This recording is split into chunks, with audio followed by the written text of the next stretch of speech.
Good morning, it's James. I do hope and pray this message finds you and your loved ones peaceful, thriving well. Thank you for your time and thank you for your energy. So this morning, a little bit different message. I've got so many thoughts and so many things that's in my heart this morning that I want to share with you. And hopefully one of these, if not all of them, possibly land inside of your heart and give you an understanding of leadership, how it is that your presence is truly an opportunity to change the world, and our willingness to potentially lean into our edges, and eventually, if we can, move outside of our edges to really inhabit a place that I do believe becomes the most powerful form of social activism, and I love to call it spiritual contagion.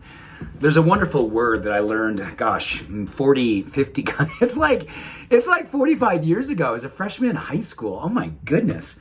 And the word was eccentricus, which is a Greek word that means eccentric, but not eccentric like sometimes I think we think of here in the West, where eccentric means some kind of, maybe it's okay to say this, a little weird, a little different, someone who gravitates from the norm. But one of the most beautiful definitions I have learned is someone who leaves the space that is comfortable and moves into the place that is true. Wow, moving into the place that's true.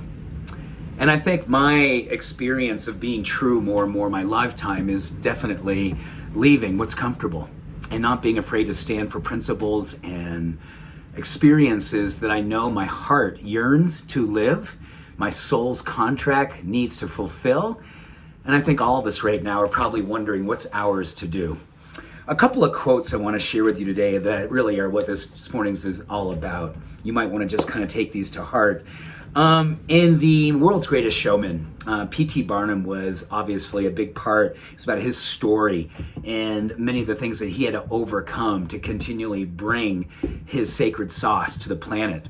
And yes, he had his challenges, he had his transgressions, but I really do believe his passion, his purpose came through in so many things that he did. And, beyond the circus was just a platform.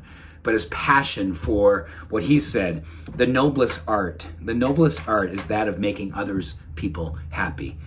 To make other people happy. And he went on to say, no one ever made a difference by being like everybody else. That to me is pure gold. What is it that we can do these days to leave the center of comfort and conformity to show up in such a way that we really become a beacon of hope for other people? I think one of the words that has been coming up to me or through me a lot over the last number of weeks in my meditation, don't be afraid to be a permission giver. And that's not meaning that we have the role of granting permission. We have the role of modeling permission. We have the role of standing in our truth. So when people see you, they go, oh my goodness, that's someone who's living up to their soul's contract. That's someone who is standing in their truth. What we know is that when we lay eyes on you participating in that permission giving by your demonstration of living up to that knowing, it really does incite and instigate inside of us a neurochemistry of possibility. And we can't help ourselves, but want to emulate it. Not necessarily emulate and copy you, but emulate and copy what it means to do it for themselves.